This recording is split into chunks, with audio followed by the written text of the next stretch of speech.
Durduq yerdə atalar. Sabahın xeyir ata. Mən səhər saat 5-dən oyağam. O 101. 5'ten oyaqdı ama günorta da yaqdı. Mən əskərliyimi Uşetdə keçirmişəm. Özü 40 dərəcə morozda. Hə, lap yaxşı ata. Bax sən Ne nə gözəl. biləsən? Sən nə biləsən hə? Oturmusan isti yerdə. Mən nə etmə, mən də Aha. gəlirəm. Nəz gəlir. Nə olsa 40 dərəcədə keçirmişəm. Can. Dünən yuxuda Aha. babamı görmüşəm. Nə gördün bəyəm? Heç nə. Mənə dedi ki, oyan səni görəndə əsəbləşirəm. Darıxdım lap kişi üçün. Necə çırpırdı məni, necə eləyirdi.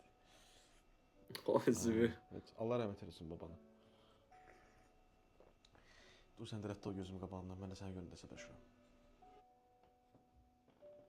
Mən neynədim? Bu niye belədir?